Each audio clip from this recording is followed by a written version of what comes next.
दूसरों की जिंदगी वो आसान करती हैं, लेकिन खुद वो यहां पर टेढ़े मेढ़े रास्तों से यहां तक पहुंची हैं।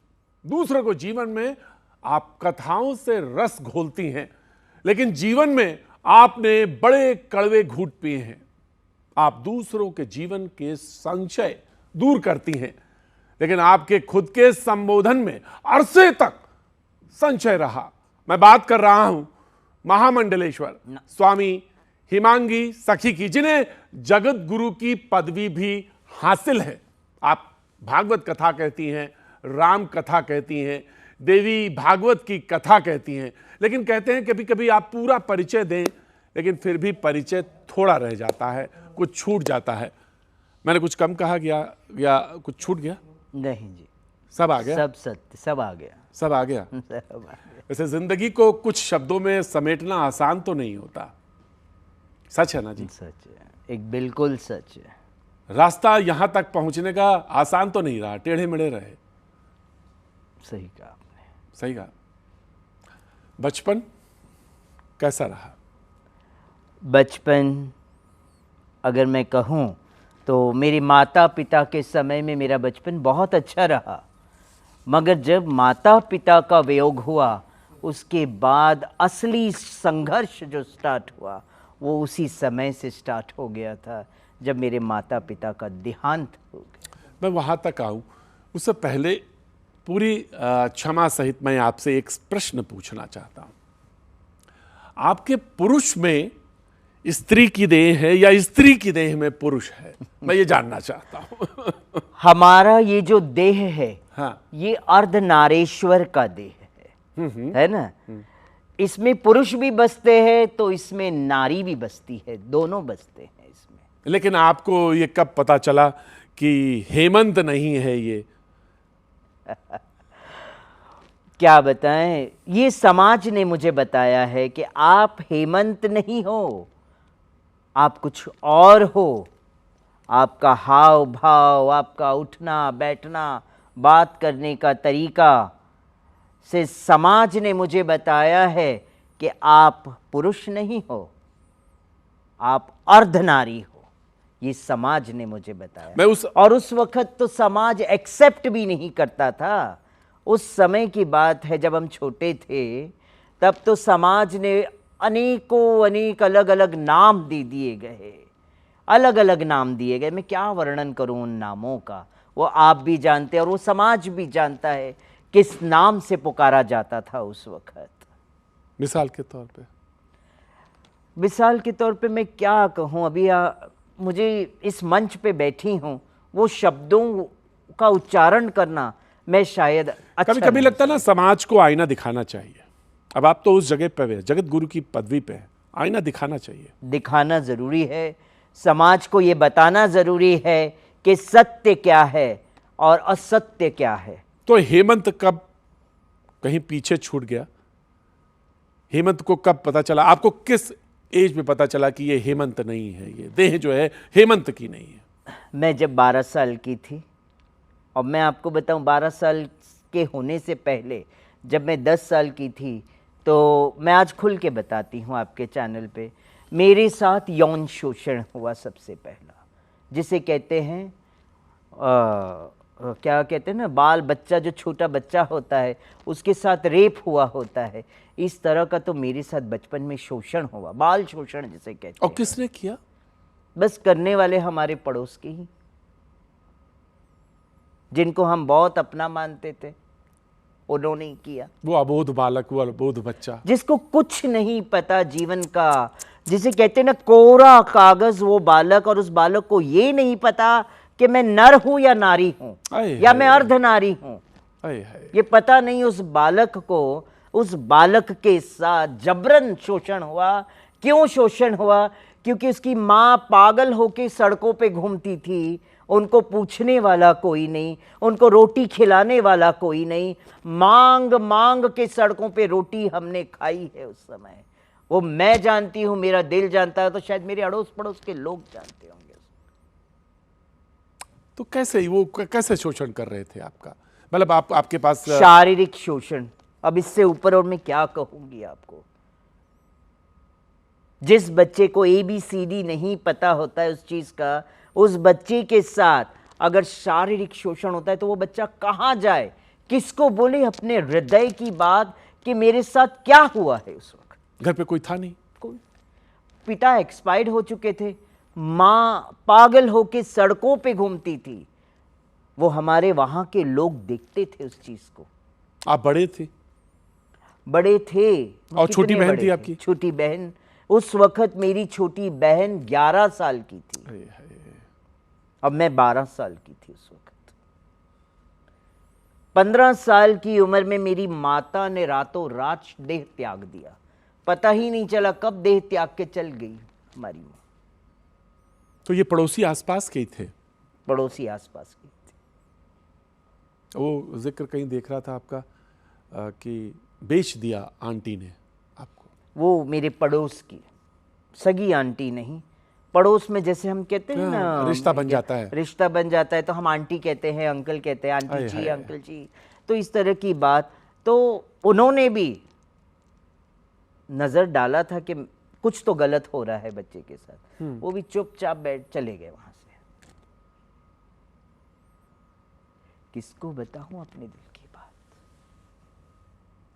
आज आपके मंच से ये दिल की बात मैं समाज को बता रही हूं, इसीलिए बता रही हूं समाज को कि मैं ये नहीं कहती हूं समाज को मेरे साथ वो सहानुभूति करे, मगर मैं चाहती हूं समाज को ये पता चले कि आने वाले टाइम में कभी कोई घटना बच्चे के साथ हो तो उस बच्चे को बचाने की कोशिश करो। बच्चा गया, पीढ़ियों को पता चले, आने वाली न्यू जनरेशन्स को पता चले इस चीज के बारे में। बच्चा गया रोटी लेने, बच्चे को भूख लगी है, वो उसका मौके का फायदा उठा। क्या क्या बताऊं, समय की बातें मैं आपको।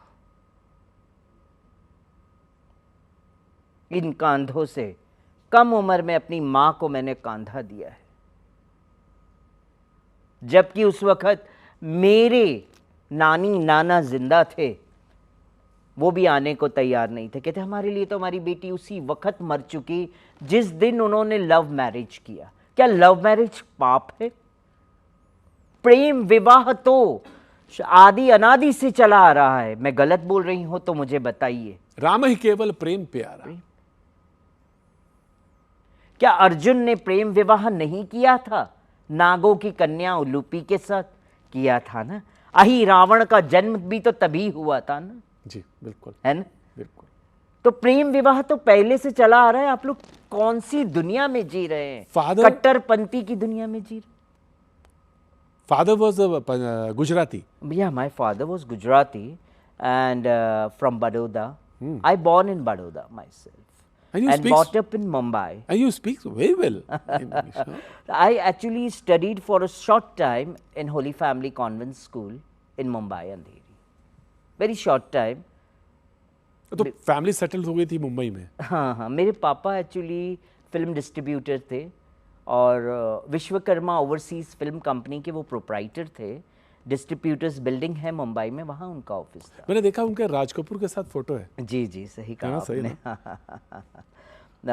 मैं बड़ी सौभाग्यशाली फिर भी मानती हूँ कि मुझे मेरे माता पिता भी बहुत अच्छे माता पिता मिले, जिन जब तक साथ रहा मेरे माता पिता ने हमारा बहुत ख्याल रखा, बहन का भी ख्याल रखा। हाँ, पिता के एक्सपायर्ड होने के बाद माता शॉक्ड हो चुकी थी। उन्हें कुछ पता ही नहीं, क्योंकि प्रेम विवाह किया था ना। कहते हैं माँ पंजाबी थी? पंजाबी थी। और मेरी मम्मी के जो मदर फादर थे वो लाहौर के थे, नाना जी। अच्छा। और मेरी नानी गुजरांवाला से थी। हाँ। तो खबर वहां तक पहुंची कि फादर नहीं रहे या दामाद नहीं रहा। जी जी जी। लेकिन कोई देखने नहीं आया, कोई, क्योंकि लव मैरिज किया था ना, हमसे बिना पूछे शादी किया था ना। हमारे लिए तो दोनों मर चुके हैं, तो हमारा तो कर्तव्य जो था माँ के प्रति, पिता के प्रति, हमें तो हमारा कर्तव्य पूरा करना था। तो तब सोसाइटी के सारे लोग इकट्ठे हुए कि छोटे से बच्चे हैं, माँ की लाश घर में पड़ी है, कोई उठाने वाला नहीं। तब उस वक्त सब एरिया के लोग मिलके मेरी मम्मी का कंधा दिया। और आखिरी समय में जब मेरी माँ शमशान में लेटी थी तो एक ही चीज कहा था, शांति से चली जा, ऊपर वाला है सबको देखने वाला, तू सुखी रहे। बहुत दर्द हुआ उस वक्त मेरी माँ के चलने, पिता के जाने का दर्द, तब बहुत छोटे थे हम, मगर माँ जब गई बहुत तकलीफों से मेरी माँ गई। तो उस समय थोड़ी देर के लिए तो आस पड़ोस इकट्ठा हुआ, लेकिन फिर उन्होंने अवसर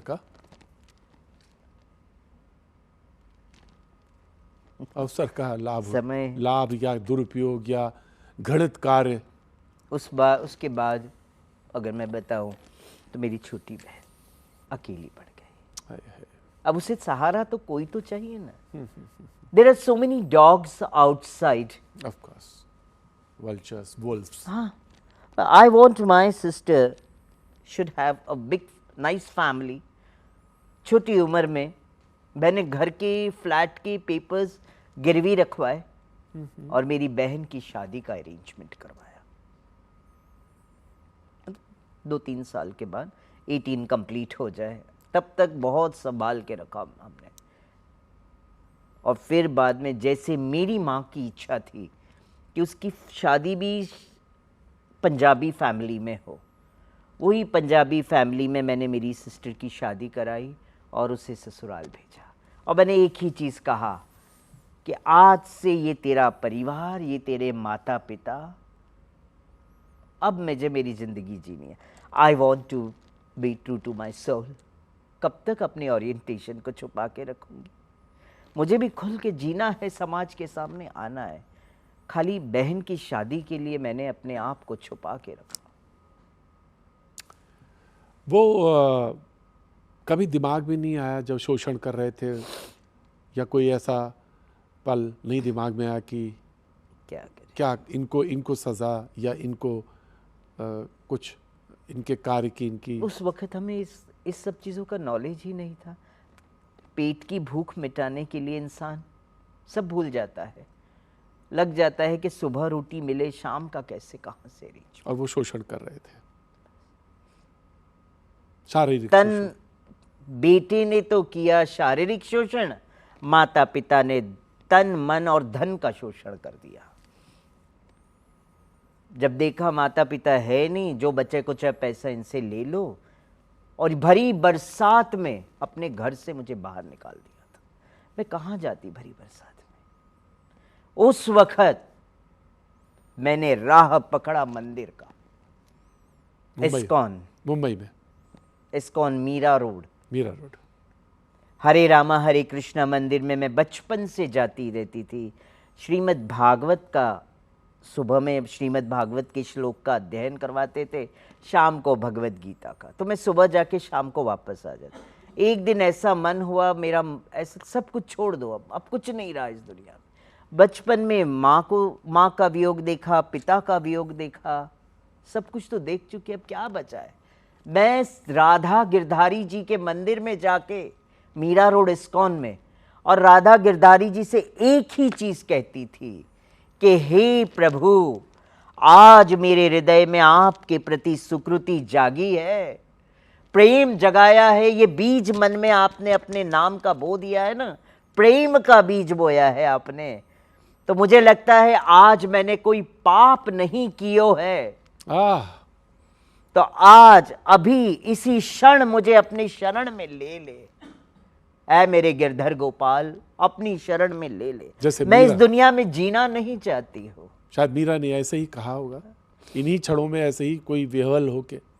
मैं आज भी मीरा के दोहे गाती और कहती हूँ, ऐरी मैं तो प्रेम दीवानी, ऐरी मैं तो प्रेम दीवानी, मेरो दर्द न जाने कोई, मेरो दर्द न जाने कोई, जाने तो जाने मारो गिरधर गोपाल, दूसरो न कोई।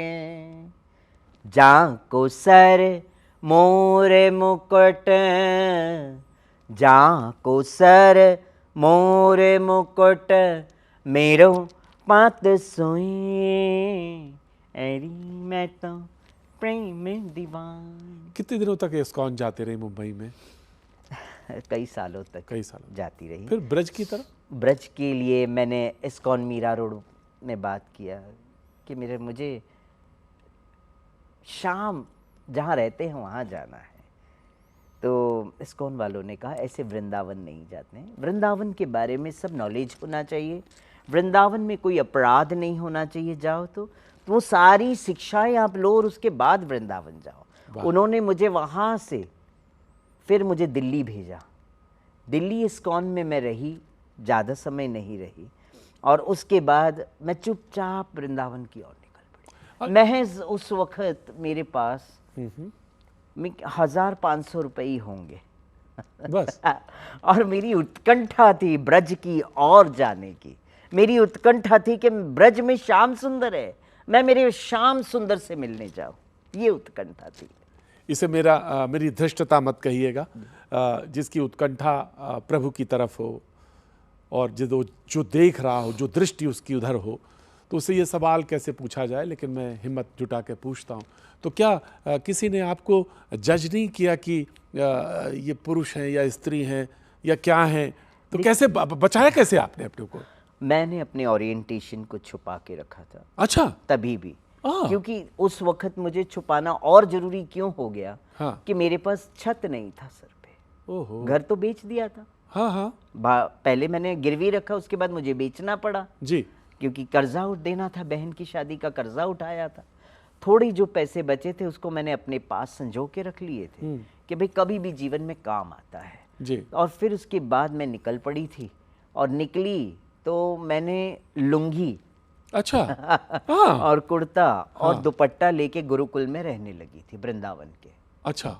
और मैं जब वृंदावन में किसी को नहीं जानती थी, हाँ। उस दौरान मुझे कुछ मीरा रोड इस्कॉन के डिवोटीज मिले वृंदावन में। हाँ। तो बोले हाउ यू आर हियर? हाँ हाँ। मैं बोला I want to come in Vrindavan and I want to stay here, I want to serve Krishna, I want to serve Radha Rani. So बोले I will give you the place. सी वृंदावन में पहुंचते ही राधा रानी ने मुझे स्थान भी दे दिया, रोटी भी दे दी, वाह, और ठाकुर जी की सेवा भी दे दी चरणों में। मेरा जीवन वहीं बीत रहा था, बड़े सुकून से रह रही थी मैं। गुरु भी मिले? गुरु भी मिले। गुरु मिले 6 महीने बाद। अच्छा। और उन्होंने मुझे दीक्षा दिया, हरि नाम दीक्षा दिया। हाँ। 16 माला जाप करने के लिए उन्होंने मुझसे प्रण लिया। हाँ। मैं 16 माला जाप भी करती थी, बुक्स डिस्ट्रीब्यूशंस भी करती थी मैं। हाँ हाँ। कई कॉलेजेस, कई university, PGI post graduate university Chandigarh, वहाँ पे भी मैंने लाइब्रेरीज में बुक्स रखने स्टार्ट किए। मैं एक फॉरेनर डिवोटी थे, प्रभुपाद जी के शिष्य, हाँ। जिनका नाम था अभिनंदा दास, अभी भी है, और बीमा प्रभु जो इस्कॉन जुहू में है अभी इस वक्त। उन्होंने मुझे बहुत सपोर्ट किया और दीक्षा दे के फिर बाद में मेरे गुरु ने एक चीज कहा, I want you to study Bhakti Shastri. या एंड मैंने कहा अभी क्या करना है महाराज जी, बस हो गया, 2 वक्त की रोटी मिल रही है, ठाकुर जी के सामने नृत्य कर रही हूँ, तल्लीन हो रही हूँ, और क्या चाहिए? अब वो किसी ने शक भी नहीं किया आपके ऊपर, किसी तरह का कोई शक नहीं था उस वक्त। मगर लास्ट हाय हाय मैं जब भगवान कृष्ण के सामने कॉरिडोर में नृत्य करती थी, तो गुरु महाराज को थोड़ा डाउट होता था। तो बोले फिर वो कहते थे, एक बार मुझे बुला के कहे कि भाई आपकी जो भाव है उसको छुपा के रखो, समाज उस भाव को अलग नाम देगा। आपके जो भाव है एक बैंक बैलेंस की तरह है, उसे संजो के रखो भक्ति को। नोबडी विल अंडरस्टैंड योर भक्ति, the people will give different names. तो मैं ठीक है गुरु महाराज। अब उसी दौरान भक्ति शास्त्री हमने की, श्रीमद् भगवद गीता ईशोपनिषद का कोर्स किया इंग्लिश में, वहीं रह के। श्रीमद् भागवत का तो करते ही थे वहाँ रह के रोज कोर्स। फॉर्मली आपने बस क्लास 5th और 6th तक पढ़ाई की? हाँ बस उसके आगे कुछ नहीं था। वहाँ पे आपने फिर शास्त्रों का अध्ययन स्टार्ट हुआ था मेरे लिए। लेकिन वहाँ क्या हुआ कि गुरु ने आपसे कहा कि अब आप यहाँ से चले जाओ। हाँ। वो आशीष कहाँ से, कौन था वो, कहाँ से आ गया फिर? आपने सारा लगता है पूरा नहीं सर्चेस किए हुए आशीष एंड ऑल। एक्चुअली क्या था मैं आपको बताती हूँ। जब गुरुकुल की स्टडीज़ पूरी होने लगी, शास्त्रों का अध्ययन, तो आशीष जो था वो आते थे, उठते बैठते थे, हमारे साथ बातचीत करते थे। बट कहीं ना कहीं आशीष थोड़ा सा ज़रा सखा भाव में आने लग गए और मैं सखी। तो मैंने कहा आशीष जी, हाथ जोड़ा, समाज इसको बहुत अलग नाम देगा, तो आप थोड़ा सा ज़रा डिस्टेंस बनाए रखें तो अच्छा रहेगा। अब ये बात गुरु महाराज को पता चली, तो गुरु महाराज को अच्छा नहीं लगा। तो गुरु महाराज ने मुझे कहा कि तभी मुझे गुरु जी ने मुझे एक नाम दिया था, हेमांग। अच्छा, ओ। जब दीक्षा हुई कार्तिक की पूर्णिमा में, उन्होंने मेरा नाम हेमांग दिया। हेमांग दिया तो मैं फिर बाद में उन्होंने कमरे में आके कहा, I have given you the wrong name, you should be Hemangi. तो मैंने वो महाराज के हृदय, जो आत्मा से बात निकली, मैंने कहा आज से मेरा नाम हेमांगी होगा महाराज। मतलब ये एक सवाल है कि आपका कभी जीवन में कोई, जो कहते हैं ना कि भौतिक जीवन में स्नेह या प्रेम उस तरह का नहीं हुआ, या हो ही नहीं, या नहीं, बना ही मैं नहीं? बहुत मर्यादा में रहने वाली किन्नर हूँ। मैं अपने आप में बहुत मर्यादा में रहती हूँ। सबसे एक माँ बेटे का प्रेम शुरुआत रखती में हूँ। भी? शुरुआत में भी मेरा कोई ऐसा किसी के साथ रिलेशन नहीं रहा। आशीष भी आते थे, बैठते उठते थे। अभी सामने वाले के मन में क्या चल रहा है वो तो मैं नहीं जानती हूँ, बट मेरे मन का क्या है वो मैं बता देती हूँ। वो सिर्फ एक रिश्ता ऐसा था जिसको कि आपने देखा बस और कहा कि बस, दैट्स इट। तब गुरुजी ने मुझे पूछा हाँ, कि now I want you to reveal the truth of your life. तब मैंने जो अभी आपको जो सारी चीज़ें बताई है, वही सारी चीज़ें मैंने मेरे गुरु महाराज को बता दी, और मैंने कहा जो पीछे हुआ भी वो भी सब बता दिया मैंने। और मैंने ये भी कहा कि मेरा हाव भाव और ये सब चीज़ें क्यों हैं, कैसे है, क्या है, वो सारी चीज़ों का वर्णन किया। तब गुरुजी ने कहा, go back to Bombay, ashram is not meant for the transgenders peoples. किन्नरों के लिए नहीं है, नहीं है, आश्रम किन्नरों के लिए नहीं है। ये बात उन्होंने क्लियर कहा, because this is all the contamination of a mind. तो I asked to my Guru, if it is contamination of mind, then the Shastra says about Arjuna as a Brahmanalla. Shastra says about Ardhanareshwar Kinnara. Shastra says about Shikhandini.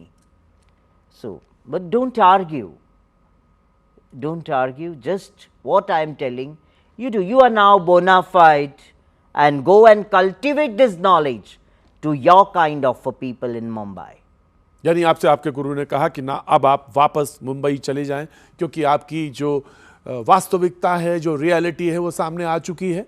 अब आप मुंबई वापस जाएं, क्योंकि यहाँ पे किन्नर नहीं रह सकता है। मैं अगर इसको अभी तक की बातचीत को अगर 2 या 3 स्टेप में कहूँ, तो एक बार पिता का आघात लगता है, एक बार माँ का आघात लगता है, एक बार गुरु का आघात लगता है। देखिए, गुरु का आघात को मैं दुख नहीं पहुंचाती हूं मन में, क्योंकि क्यों नहीं पहुंचाती हूं, जब गुरु लात भी मारता है ना, तो उसमें भी कुछ न कुछ फायदा है आगे जाके।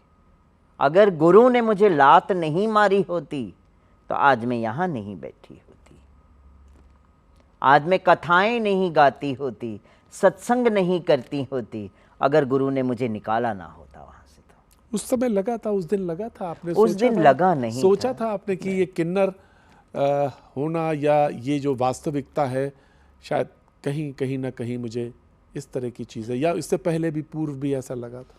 ऐसे कभी कभी लगता है मन में कि किन्नर होना गुनाह है समाज में, ऐसा लगता है। आज भी अगर मैं कहूँ तो समाज पूरी तरह से एक्सेप्ट नहीं कर रहा है किन्नर को, आज भी नहीं कर रहा। उस वक्त तो एक्सेप्ट ही नहीं करते थे, उस वक्त तो किन्नर को ही दृष्टि से देखा जाता था जी। किन्नर मतलब एक मजाक था लोगों के लिए, उस वक्त की बात। आज तो फिर भी एक्सेप्टेंस है किन्नर समाज, बट फिर भी आज भी किन्नर समाज के लिए बहुत सारी प्रॉब्लम्स फेस कर रहे हैं। आज ब्रज मंडल में जब आप रहीं या ब्रज में रहे तो उस समय कुछ टोका टाकी टिप्पणी जो आघात पहुंचाती रही हो या लगता रहा, ये कैसे हैं? देखिए जी, ब्रज मंडल में ऐसा है कि अगर हमारे जैसे व्यक्ति रहते तो सखी कहते, अरे ओ सखी कहाँ जा रही है। वो ज़्यादा सुविधाजनक रहा होगा। सुविधाजनक क्या कहेंगे, बस ये कहेंगे सखी तो बिहारी जी को दर्शन करने जा रही है, और क्या बोले कि सखी आजा हम ही बिहारी है। तो हमने कहा थारे चरण की रज दे दे और कछु ना चाहिए हमको, तेरे चरण की रज लेके मैं माथे पे लगा लूं तो मैं भव सागर पार हो लूं। ए सखा, बस इतना मैंने कह दिया एक सखा को ऐसा मर्यादा में। हाँ, तो वो सखा ने कहा जा सकी तारो जन्म आखिरी जन्म, बहुत बड़ी बात तू बोल दी है। उस ब्रजवासी ने मुझे ये बात कही, बोले बहुत सखियां आई मगर ऐसा बोलने वाली पहली सखी है। मैं बोला मैं मेरे बिहारी जी को हूं, बिहारी जी मारो है। ब्रजमंडल में मेरे पास अगर पैसा नहीं होता था ना, एक समय घटना बताती हूं मैं, आज आपको याद आ गया मुझे। सुबह की मेरी सेवा थी ठाकुर जी को उठाना और उनको भोग लगाना। समय ठंडी का सीजन, कोहरा पड़ा हुआ था। अब सुबह उठना 3:30 बजे, मुझे स्नान इत्यादि कर और फिर ठाकुर जी को उठाने जाना। अब मैंने देखा घड़ी बंद पड़ी है, अब सेल नहीं है, कहाँ लाऊं, शॉप्स बंद है बाहर। तो मैं जब बाहर शॉप्स में देखने गई और फिर मैं जब आती हूँ तो मेरे कमरे की दहलीज पे 2 नए पेटी पैक सेल पड़े हैं। मैं जब आके देखती हूँ तो मैंने कहा शायद मुझे अपने आप पे विश्वास था, मेरे बिहारी जी मेरे ठाकुर पे विश्वास नहीं रखा। अगर विश्वास रखा हो तो आज मुझे ठाकुर जी यहीं साक्षात मिल गए होते, बैटरी सेल रखते हुए दिखे होते। किसी को नहीं पता था, वो तो मेरे मन की बात थी ना, और तो कोई जानता ही नहीं था। सुबह दर्शन करने उठती हूँ ठाकुर जी की सेवा के लिए, बाहर निकलती हूँ तो मेरे पास पैसे नहीं थे। तो गेट से जैसे बाहर निकल रही हूँ, 4 बजे का समय है, एक सोने की अंगूठी पड़ी मुझे मिलती है। मैंने कहा इस समय कोई उठता नहीं है तो कैसे, मैंने फिर भी उठा ली, उसे रख लिया अपने पास। मैंने जब कोई पूछेगा तो हम दे देंगे उसकी चीज़ उसको। गए ठाकुर जी की सेवा करने। ठाकुर जी को जब मैं उठाती थी ना तो ऐसे हाथ में घी का दिया होता था और 1 घंटी होती थी हाथ में, और बाहर द्वार पे खड़े रह के बोलती थी सौ सौभद्र कारुणो भगवान विविधा प्रेम समितेन नयनम भुरुहम विसदम उत्थयाचनो विसिदम मद्वया गृपयत पुरुषा पुराणा। मैं ये बोल के ठाकुर जी को उठाती थी, अंदर जाती थी, छोटी छोटी बत्तियां जगा देती थी, फिर ठाकुर जी की सेवा चालू, भोग लगाना, आरती करना, श्रृंगार करना ठाकुर जी का पूरा, जो इस्कॉन में श्रृंगार होता है वो श्रृंगार का पूरा मैंने अध्ययन किया हुआ है। वहाँ रह के पूरा श्रृंगार का शास्त्र जो है पूरा, वो डीटी वर्शिपिंग जैसे कहते हैं। राइट। तो वो डीटी वर्शिपिंग का पूरा कोर्स किया। फिर मेरे गुरुजी ने मुझे कुछ समय के लिए, जब मुझे जाने की आज्ञा दी उससे पहले मुझे मॉरिशस भेजा था। उन्होंने 2 बार मुझे मॉरिशस भेजा, तभी मैं मॉरिशस इस्कॉन की वाइस प्रेसिडेंट रही। मॉरिशस इस्कॉन में ट्रियोले में है, रुक्मिणी द्वारिकाधीश टेम्पल है, हेड पुजारी रही, क्योंकि मुझे मेरे गुरु के कृपा से। फिर तो आप कई मुल्कों में गई। बहुत सारे मुल्कों में जाने का सौभाग्य मिला। और मैं कहती हूँ ना, गुरु कृपा पाए भक्ति लता बीज। गुरु की कृपा से मुझे ये भक्ति लता बीज मेरे हृदय में मेरे गुरु ने बोया है। मेरे गुरु ने जो मुझे दे दिया, शायद मरते दम तक मुझे कोई नहीं दे पाएगा जो मेरे गुरु ने मुझे दिया, जो मेरे कान्हा ने मुझे दिया, जो मेरा कान्हा आज तक मेरा बिहारी देता आ रहा है। क्या बात है। एक जीवन का प्रारंभ होता है मुंबई में, एक हिस्सा आता है ब्रज में, लेकिन अब एक और चैप्टर खुलता है आपकी जिंदगी में। वैसे तो 13 अखाड़े हैं, कुछ शैव हैं, कुछ वैष्णव हैं, और निर्मोही हैं, जी जी जी जहां से आपको जी जी महामंडलेश्वर की उपाधि मिली। लेकिन एक चीज है, आपने ये परी अखाड़ा क्यों सोच लिया बनाने का? क्योंकि ये परी अखाड़ा तो ये शास्त्रोक्त है या शास्त्रों के अनुरूप है, या इसको मान्यता मिली, या क्यों परी अखाड़ा क्यों बनाया आखिर? देखिए, मैं सारे अखाड़ों का सम्मान करती हूँ, सारे संतों का सम्मान करती हूँ, मगर परी अखाड़ा के साथ जुड़ने का ये रीज़न था कि उन्होंने मुझे जगत गुरु का तिलक किया। महिला सन्यासियों का अखाड़ा है। मैं कहती हूँ, जब पुरुषों का अखाड़ा है अपना सन्यास हाँ, सन्यासी अखाड़ा है ना, दशनाम, तो उसमें अगर पुरुष रहें तो अच्छा है। फिर एक किन्नरों का भी अपना अलग अखाड़ा बना है, किन्नर अपना किन्नरवाड़ा में अलग से रह रहे हैं ना। तो मैं कहती हूँ, तीसरा अगर महिला सन्यासियों का अखाड़ा होना क्या गलत बात है? क्या महिलाओं का अस्तित्व की बात आती है, और वो भी सन्यासी महिलाओं की अस्तित्व की बात आती है, तो मैं कहती हूँ सन्यासी महिलाओं का अपना एक अखाड़ा होना चाहिए। कि परी अखाड़ा पहले से ही था? परी अखाड़ा उज्जैन कुंभ से गठित हुआ है। उज्जैन के बाद कई कुंभ आके गए हैं, और अब ये कुंभ में अब इन्होंने परी अखाड़ा की जो हमारी गुरु माता है आद्या त्रिकाल भवंता त्रिवेणी जी महाराज परी अखाड़ा है ना, उन्होंने कोर्ट से इस वक्त मान्यता लेके अपने भूमि आवंटन के लिए लेटर डाला है। तो ये बात बताइए, जब वो अखाड़ा था जहाँ पे किन्नरों का अखाड़ा था, तो फिर आपके लिए तो सहज था, आप उसमें क्यों नहीं गई? मैं सहज में नहीं जाना चाहती ना, समाज के लिए उदाहरण बनना चाहती हूँ कि किन्नर अखाड़ा के अलावा और भी कई अखाड़े हैं जो एक्सेप्ट करता है ट्रांस कम्युनिटी को, किन्नर समाज को एक्सेप्ट कर रहा है। ये मैं समाज को दर्शाना चाहती हूँ, इसीलिए तो अलग अखाड़े में मैं गई। नहीं, लोगों ने कहा इसलिए नहीं गई क्योंकि वहां पे लक्ष्मी त्रिपाठी थे। अब ये लक्ष्मी त्रिपाठी का जो चैप्टर है, लक्ष्मी त्रिपाठी अपनी जगह है और मैं अपनी जगह। बिल्कुल, लेकिन वो उनका भी जीवन वैसा ही है जिस तरह का मैं रिस्पेक्ट करती हूँ, चाहे लक्ष्मी त्रिपाठी हो, चाहे किन्नर अखाड़ा के अन्य किन्नर हो, मैं सबका रिस्पेक्ट करती हूँ। मगर हमारा भी एक मौलिक अधिकार है कि हम भी चाहें तो हमारे भी एक स्वतंत्रता है कि हम भी किसी भी अखाड़े के साथ जुड़। ज़रूरी नहीं है किन्नर अखाड़ा, मैंने कहा लक्ष्मी से भी कि हम सब एक हैं, और इस कुंभ में एकता का प्रतीक दिखाएंगे हम सब, मगर घर अलग अलग रहेगा। क्यों ऐसा क्यों किया आपने? क्योंकि जब एक ही था, वो जूना अखाड़े का एक हिस्सा था, वो बड़े धूमधाम से पिछले प्रयाग में वो हुआ उसका शुभारंभ, तो फिर आपने अलग से झंडा क्यों उठा लिया?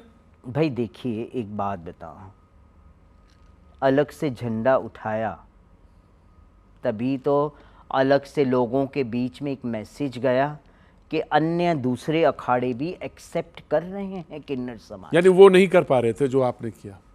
हाँ, वो विलय होके कर रहे हैं ना, इंडिपेंडेंटली तो नहीं कर पा रहे हैं। आपकी वॉइस अलग है, ज्यादा वोकल है, ज्यादा वाइब्रेंट है, ऐसा कह रही हैं आप? नहीं, ऐसा मैं नहीं कह रही हूँ कि मेरी आवाज़ वोकल है, वाइब्रेंट है। हाँ। मैं इसे नहीं कह रही हूँ। हाँ।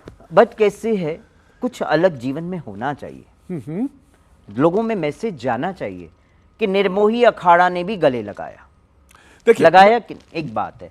तो उसके बाद अब मुझे जगत गुरु की उपाधि की बात जहाँ चली, तो मुझे लगा परी अखाड़ा से मुझे जगत गुरु का तिलक करना चाहिए, तो हमने कर ली। मैं आऊँगा वैष्णव की पद्धति की तरफ, जब आप घूमती हैं तो मैं उधर आऊँगा। पहले आप अखाड़े में थी, फिर आप वैष्णव अखाड़े में तरफ आई, मैं उस पर आऊँगा। लेकिन आप जब कहती हैं कि you are very vocal about kinnars, है ना, किन्नरों के लिए आप बहुत आवाज़ उठाते हैं, तो एक और एक मिल जाती तो 11 होते। बट वो क्या है ना, मेरे अकेले मिलने से नहीं होता है ना 1 और 1 11। तो एम आई राइट और रॉन्ग? क्योंकि 1 और 1 11, अगर चलो मैं खड़ी हूँ, सामने वाले व्यक्ति को भी तो आना चाहिए कि मैं ही अकेले बार बार जाऊं, मुझे फ़ोन करें, मतलब आइए आप हमारे अखाड़े के साथ जुड़िए। फ़ोन करने से जी नहीं होता है है ना। आप आचार्य महामंडलेश्वर हाँ, आचार्य महामंडलेश्वर की पदवी है भाई आई उनके पास। रिस्पेक्ट। आचार्य महामंडलेश्वर वो हुआ, ये तो वाइस चांसलर। हाँ, आई रिस्पेक्ट।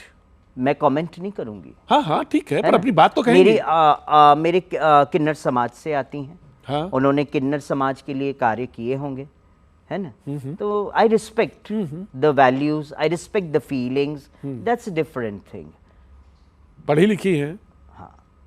सो जब आप आचार्य हैं तो मैं जगत गुरु क्यों नहीं हो सकती?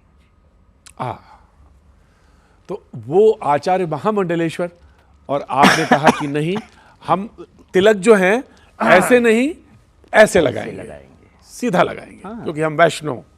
तो यहां से आपने सोचा कि हम, क्योंकि शैवों का तो ऐसे लगता है, जी, जी, वैष्णव का ऐसे लगता है, तो आपने वैष्णव टीका लगा लिया यही सोच के कि अब हम अलग आवाज उठाएंगे और फिर हम परी अखाड़ा बनाएंगे। परी अखाड़ा बनाएंगे, वैष्णव किन्नर अखाड़ा भी बनाएंगे जी। मान्यता दे ना दे हमें उससे फर्क नहीं पड़ता। इसी कुंभ में डुबकी लगाएंगे डुबकी, और शंकराचार्य की उपाधि भी लेंगे। अब वो तो प्रसाद है ना। अगर वो तो शिवजी, प्रक्रिया है। अगर एक चीज बताइए, शंकराचार्य की उपाधि मैं तो कहती हूँ किन्नर समाज को सबसे पहले देनी चाहिए थी, क्योंकि स्वयं अर्धनारेश्वर है। शिव पुराण में वर्णन है जी अर्धनारेश्वरों की उत्पत्ति के बारे में। इस पृथ्वी के सबसे पहला जीव कौन था? अर्धनारेश्वर ही थे ना। बाद में तो नर नारी की उत्पत्ति हुई। Am I right? मतलब वो अंश है, मेरे अंदर भी वो स्त्री है। नहीं, आपके अंदर कैसे है वो स्त्री? हमारे अंदर है अर्धनारेश्वर। आपके अंदर वो पुरुष है? नहीं, हमारे अंदर स्त्री है। स्त्री पुरुष दोनों है। हाँ, दोनों मिक्स तो मेरे अंदर भी वो इधर स्त्री है इधर पुरुष है। कहाँ है मुझे दिख अब वो मात्रा का बहुत फर्क है, ज्यादा मात्रा इधर हो गई, ज्यादा मात्रा उधर हो गई। तो मैं ये कहूंगी अर्धनारेश्वरों की उत्पत्ति भगवान शिव ने की थी, नहीं सॉरी ब्रह्मा जी ने की थी, है कि नहीं। ब्रह्मा जी की तो वार्तालाप इसको कहां से आप प्रूव करेंगे? शिव पुराण में वर्णन है, आप जाइए शिव पुराण में देखिए, आपको तो पता हो, you are very knowledgeable person, you know about Shiv Puran. जब आप इस तरह से देखती है ना, तो वो ये कह देती है कि देखो, I am saying it and you must listen. I am saying that this is true or wrong. That's only. You know, you're very knowledgeable person about that. Shiv Puran. और हम अर्धनारेश्वर है। मैं कहती हूँ 4 पीठ है ना शंकराचार्य जी, आदि शंकराचार्य जी ने 4 पीठ की स्थापना जी बिल्कुल। की। 4 पीठों में ईस्ट वेस्ट नॉर्थ साउथ में सब जगह चारों शंकराचार्य बिठा दिए। उनके नीचे सब अनुयायी आ गए, वो भी शंकराचार्य बन गए। तो एक चीज़ मुझे बताइए, बीच में एक ब्रह्म कमल भी तो है, वो क्यों खाली है? हम बीच वाले लोग हैं, हमको बीच के शंकराचार्य बना दो, किन्नर शंकराचार्य बन के हम बैठेंगे, हमारे किन्नर समाज की उत्थान के लिए कार्य करेंगे। और भी समाज में एक नई प्रथा का जन्म होना चाहिए, जो कि मॉडर्न जो तमाम सारी लीगल बैटल चल रही है, देखिए वो उस बैटल में जुड़ जाएगी। वो ये भी कि आपके शंकराचार्य भी अब हो गए। मैं देखिए एंड दिस इज नॉट, मतलब कोई गलत बात तो आप जो ये कह रही हैं कि वो उस प्रक्रिया से जुड़ जाएंगे। आप ये कह रही हैं कि अब एक शंकराचार्य होना चाहिए, किन्नरों का। किन्नर समाज का भी एक शंकराचार्य होना चाहिए, और बीच का स्थान किन्नर समाज को दिया जाए। वो कौन डिजिग्नेट करेगा आपको शंकराचार्य? वो मेरे शिव जी करेंगे डेजिग्नेट। नहीं, कोई ना कोई तो पदवी देगा ना आपको। हाँ है देने में, तो देंगे इसी कुंभ में, इसी कुंभ में, प्रयागराज में। यस। और उसको ऑथेंटिकेट करने के लिए आप किन्नर महापुराण लिख रही हैं या किन्नर पुराण कुछ लिख रही हैं? हाँ, किन्नर पुराण बहुत जरूरी है, क्योंकि समाज को जागरूक करना है किन्नर पुराण के माध्यम से। तो वो आप देखिए, 18 पुराण हैं, तो अभी तो 13 अखाड़े थे, नहीं तो फिर 14 ये आ गया, 14वां अखाड़ा आ गया, अभी 18 पुराण थे, तो 18 पुराण के बाद ये 19वां आ जाएगा। नहीं, ऐसा कह रही हैं आप? मैं नेम गिनती या नंबर गिनतीज में नहीं हूँ, मैं आपको सच बताऊं। हमारा काम क्या है, नंबर गिनतीज में नहीं है। हो सकता मैं वही पुरुष वाली सोच का आदमी हूँ जो कह रहा हूँ आपसे। पुराण है, हाँ जी, मैं 19वां पुराण का जन्म नहीं दे रही हूँ। हाँ, उस 18 पुराणों में से निकाल के किन्नर पुराण बताऊंगी, जहां जहां कोट किया है किन्नरों की उत्पत्ति से लेके उनकी कलयुग के अंत तक का सफर क्या रहेगा वो पुराण बताएगा, वो मैं थोड़ी बताऊंगा। अब जैसे देखिए, ऋग्वेद है, सामवेद है, यजुर्वेद है, जब अथर्ववेद आया तो उन्होंने सारा निकाल के अथर्ववेद में बहुत सारा हिस्सा आया।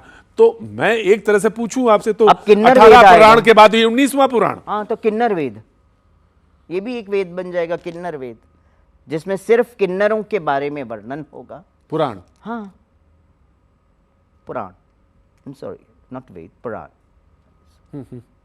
19वां पुराण। मैं फिर भी बोल रही हूँ, मैं ऐसा नहीं कहूँगी कि 19वां पुराण या 20वां पुराण। कल कंट्रोवर्सी हो गए, बोलेंगे ये कौन सा पुराण का जन्म दे रही हैं अम्मा ऐसी बात हो जाएगी भैया, हाथ जोड़ती। हाँ, मगर एक चीज़ है, जो सत्य है वो सत्य है। किन्नरों के बारे में भागवत होती है ना, 7 दिन की सप्ताह करते हैं ना, किन्नरों के बारे में कहाँ वर्णन क्यों नहीं करते हैं 7 दिन की भागवत सप्ताह में। शिव पुराण भी करते हैं कई कथाकार, मैं गलत बोल रही हूं तो मुझे नहीं, बिल्कुल सही कह रही हैं। उसमें से मैंने एक ही 2 कथाकारों का कथा मैंने नोटिस किया है कि प्रदीप मिश्रा जी, आचार्य प्रदीप मिश्रा जी, वो जब कथा कहते हैं, शिव पुराण कहते हैं, तो वो बताते हैं क्लियर किन्नरों की उत्पत्ति के बारे में, अर्धनारीश्वरों की उत्पत्ति के बारे में वो वर्णन करते हैं। मगर बाकी सब कथाकार जहां किन्नरों के उल्लेख आ गया वो खा गए, बोलेंगे ही नहीं उस चीज। तो उल्लेख करते हैं, लेकिन उसका अलग से एक पुराण हो, अलग से एक लिखा जाए, जरूरी है? आपको नहीं लगता जरूर? आप मुझे बताइए। नहीं, आपके पास विचार है, क्योंकि आप ये विचार लेके आए हैं, तो आप जरूरी समाज को, न्यू जनरेशन्स की पीढ़ियों को बताना जरूरी है। किन्नर तभी तो लोग हे दृष्टि से नहीं देखेंगे, तभी तो 100% किन्नर समाज को एक्सेप्ट करेंगे। बड़ी भ्रांतियां भी हैं। अब जैसे मैं जानता हूं कुछ चीजें, जैसे कि सुबह सुबह अगर किन्नर का मुख दिख जाए तो आप समझिए सब शुभ है, बड़ा मंगल है। या ये भ्रांति? नहीं, ये बहुत सच है, ये तो सच है। मैं तो जो बता रहे हैं कि सुबह सुबह आप उठे और आपको किन्नर का मुख दिख जाए तो कार्य सफल होगा। निकलने हो, सामने किन्नर दिख जाए तो कार्य सफल होगा आपका। मगर ये क्यों मान्यता है? इसके पीछे भी तो कुछ रीजन है। ऑफ कोर्स रीजन, वही मैं जानना चाहता था। दूसरी चीज, लेकिन बहुत सारी ऐसी चीजें हैं जो कि रहस्य है, रोमांच है उनके जीवन का। लगता कि पता नहीं क्या है, मृत्यु को लेकर बड़ी सारी चीजें हैं। मानती हूँ। वो क्या है आखिर? देखिए, जो पहला सवाल आपने पूछा कौन सा था? कि सुबह सुबह मुख दिख जाए, मुख दिख जाए किन्नर का। तो ये प्रभु राम के समय की बात है। मेरे प्रभु श्री राम 14 वर्ष वनवास के लिए जब निकलते हैं तो वो कहते हैं कि नर और नारियों को घर जाने के लिए मैं 14 वर्षों के बाद अब आऊँगा, यहाँ मेरा इंतज़ार ना करें। नर नारी चले गए, अर्ध नारी वहाँ बैठे 14 वर्ष हम प्रभु श्री राम का इंतज़ार करते रह गए, है ना। 14 वर्षों के बाद जब प्रभु श्री राम आते हैं तो कहते, मैंने तो कहा था सबको चले जाने के लिए, आप क्यों इंतजार? तो कहे, हे प्रभु, हे मेरे श्री राम, हे मर्यादा पुरुषोत्तम श्री राम, आपने सिर्फ नर और नारी को जाने के लिए कहा था। हम तो अर्ध नारियां हैं, हमारे ऊपर तो आपकी आज्ञा नहीं थी जाने की, तो हम कैसे चले जाए?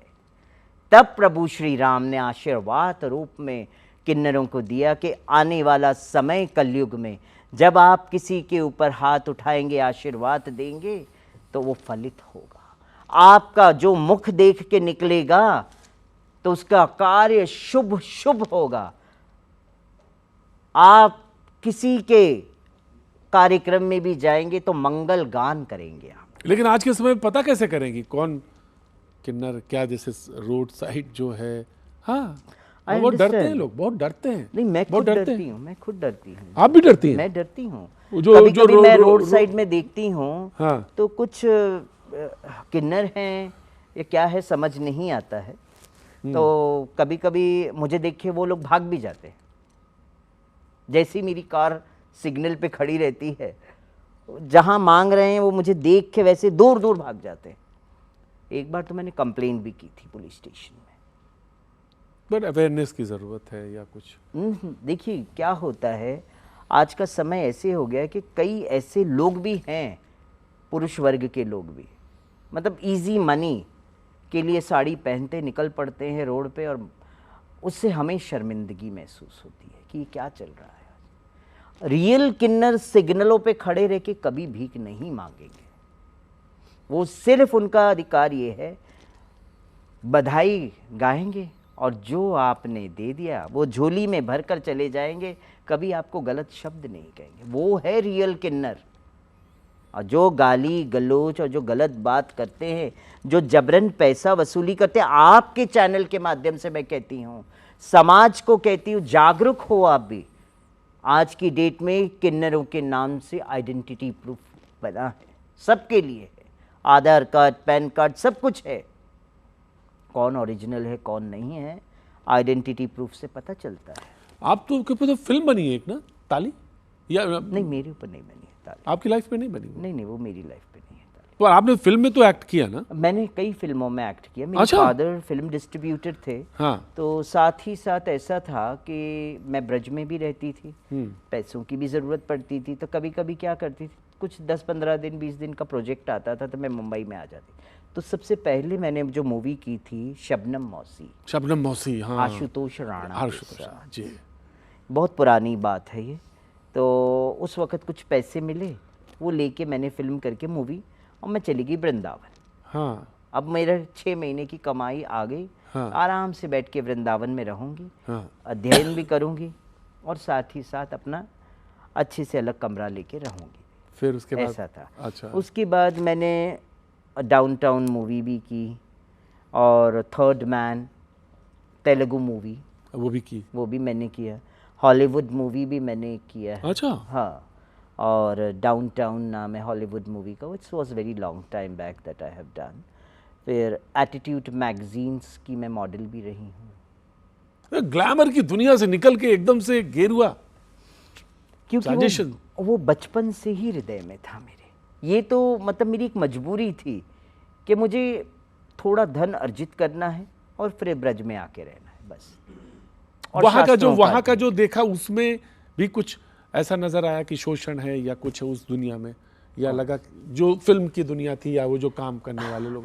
देखिए, फिल्म की दुनिया में आज तक मेरा किसी ने शोषण नहीं किया, और तब तक तो मैं पक गई थी ना, समझ गई थी। स्ट्रांग हो गई थी, मुझे समझ आ गया था कि गलत क्या है सही क्या है। तो कौन शोषण कर सकता है? जब आपको समझ आ गया है कि ये गलत है ये सही है, तो आपका कोई शोषण नहीं कर सकता है।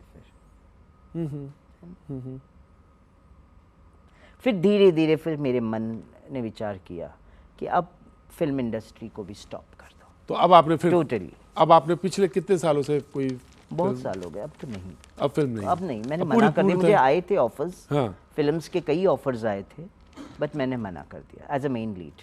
ऐसा मेन लीड? हाँ, भोजपुरी मूवी एक आई थी मेरी, लाइक कांचना मूवी थी ना, तो वो कांचना का ही भोजपुरी रीमिक्स था, तो उसमें मैंने कांचना का किरदार किया था, वो लास्ट था, that was a main lead for me.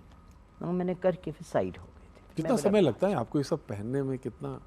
2.5 hours। हाँ, टेक 2.5 hours। अरे मुझे लग रहा था, और जो आपका गेटअप आता है ना, मैं सजती हूँ, अगर मैं आपको बताऊं तो मेरा सजना मेरे लिए नहीं है, प्रभु के। मेरा सजना मेरे बांके बिहारी के लिए है।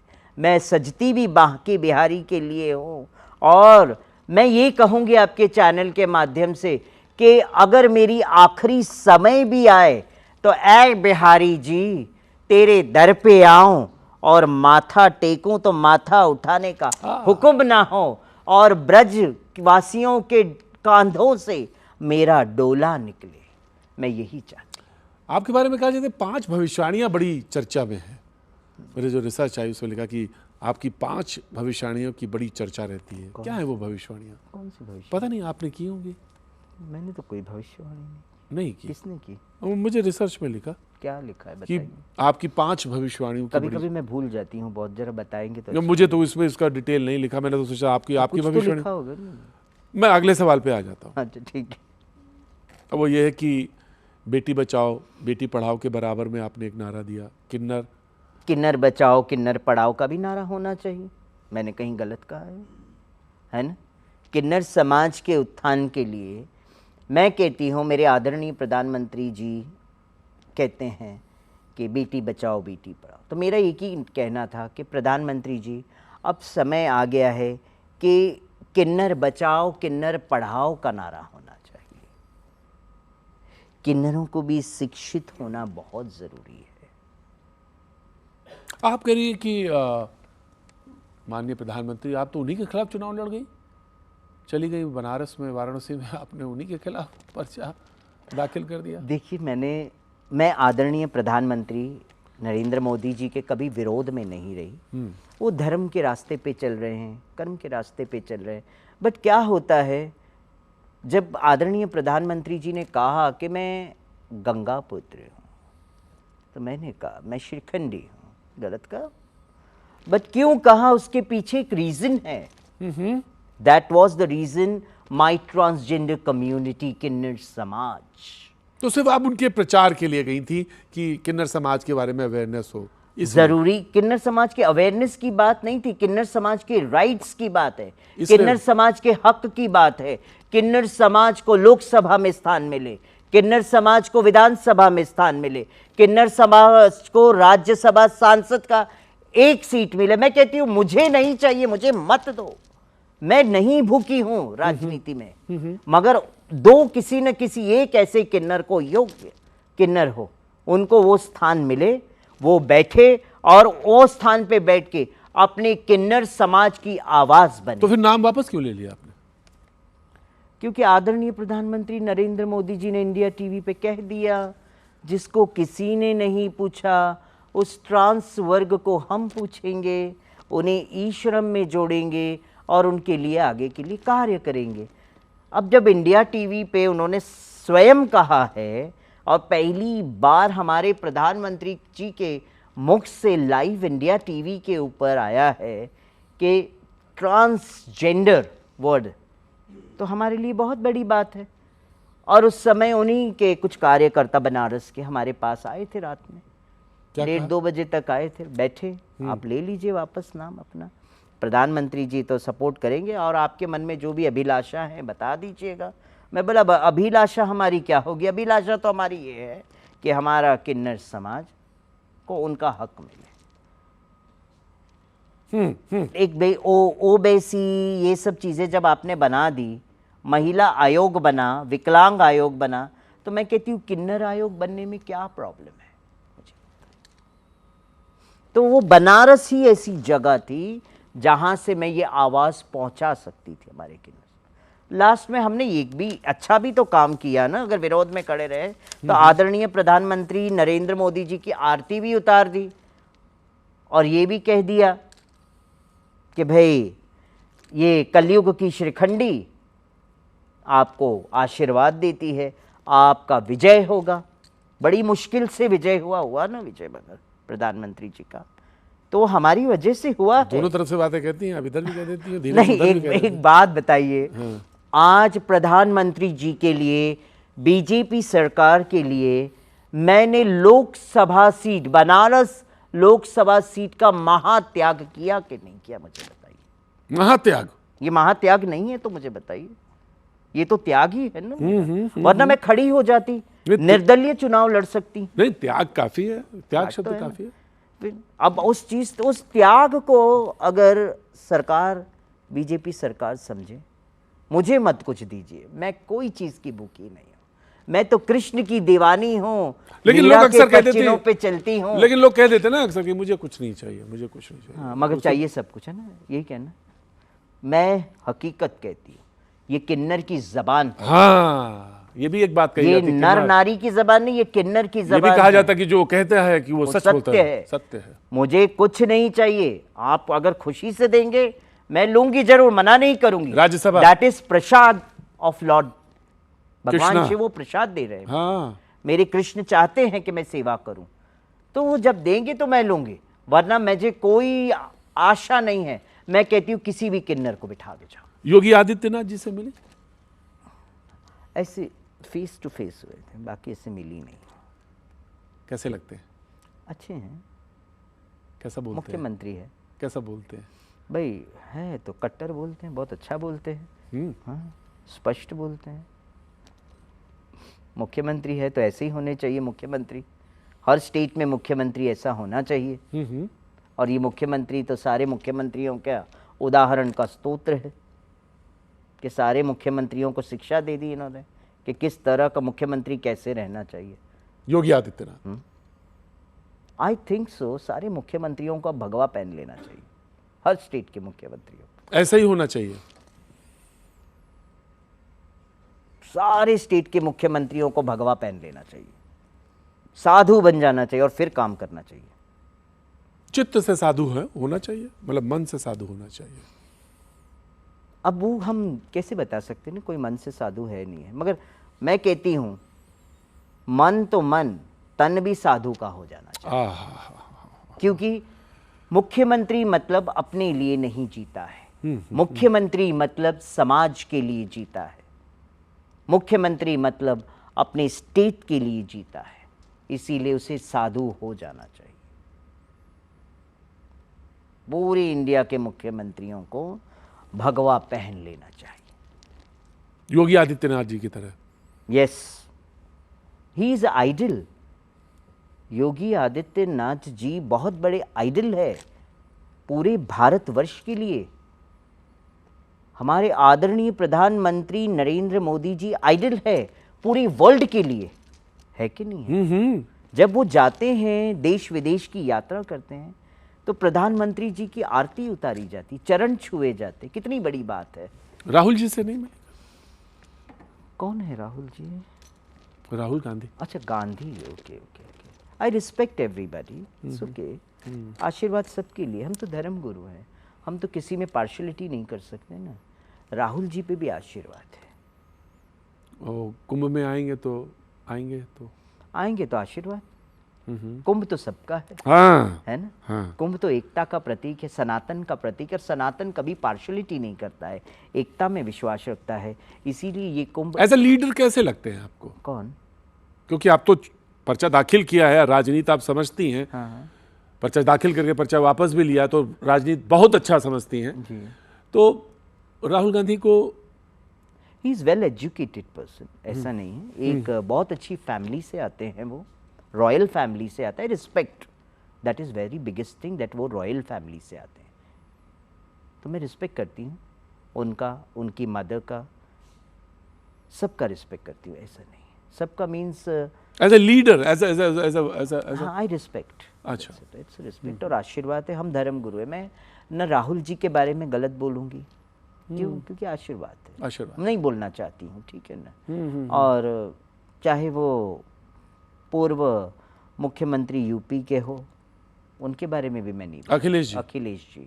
Akhilesh ji is also well educated person, Oxford में पढ़े हैं, ऑस्ट्रेलिया में पढ़े लिखे हैं, ऐसा नहीं। वो भी रॉयल फैमिली है, तो आशीर्वाद है सबके लिए। बट हाँ, प्रधानमंत्री नरेंद्र मोदी जी जैसे प्रधानमंत्री कोई नहीं रहे, ये बात तो है। कुछ तो बात है हमारे प्रधानमंत्री में, उनके चेहरे का नूर बताता है। आपकी तो पारखी आंखें हैं, महामंडलेश्वर मैं तो हैं। ऐसे रूबरू प्रधानमंत्री जी से हुई हूँ। अच्छा, आपके पास शायद फुटेज नहीं होगा। हाँ, आरती का, जब मैंने आप बताएंगे तो वो चित्र उभर आएगा सबके दिमाग जब में। नरेंद्र मोदी जी की मैंने आरती उतारी, उन्हें शॉल दिया, हाँ, उनका रिस्पेक्ट किया मैंने, आशीर्वाद दिया, नूर उन्होंने है। भी प्रणाम किया। आपने देखा? और उनको मैंने जब देखा तो उनके चेहरे का जो नूर है, मैं क्या कहूँ, दिव्यता लग रहा था उनके चेहरे की नूर है। कुछ तो है जो धर्म की अलख जगा दी उन्होंने, सनातन धर्म की अलख। वो जो ऑरा है वो पूरी दुनिया में उसका डंका है, पूरी वर्ल्ड।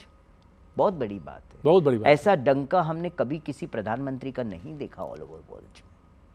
बोलना नहीं चाहिए, किसी को बुरा लगे तो मैं आपके चैनल के नहीं, किसी की तारीफ करना, किसी के को बुरा लगने की बात। कभी कभी लग जाए तो इसीलिए मैं माफी चाहता हूं। आप राजनीति समझती बहुत अच्छा है। देखिए, आप बोले ना वो बात अलग है, लेकिन राजनीति आप जानती बहुत अच्छा तरह से है। नहीं, ये मेरे श्याम सुंदर की देन है। सबसे बड़े राजनीति तो हमारे बाकी बिहारी ही है, तो उन्हीं से पॉलिटिक्स तो वहीं से उत्पन्न होता है। हाँ। लोग कहते हैं पॉलिटिक्स और धर्म अलग अलग है, मैं कहती हूँ कैसे पॉलिटिक्स और धर्म अलग अलग, धर्म से ही तो पॉलिटिक्स उत्पन्न हुआ है। अच्छा, एक दो सवाल के बस जल्दी से। जी जी बताइए। बांग्लादेश में हिंदुओं के बारे में जो कुछ जो हो रहा है, तो तमाम सारे लोगों ने प्रतिक्रिया दी। वो इस्कॉन, आपका इस्कॉन की वजह से मुझे ध्यान नहीं, आया। मुझे बहुत, मैं सच्ची हृदय से अफसोस जताती हूँ कि बांग्लादेश में शायद हमारे हिंदुओं की एकता नहीं थी, इसके वजह से ये सब चीज़ें हुई। अगर हमारे सनातनियों की, हिंदुओं की एकता बांग्लादेश में होती तो वो बांग्लादेशी तथा कथित बांग्लादेशी जो लोग हैं, जो ये सब कर रहे हैं, उनकी हिम्मत नहीं होती ये सब करने की।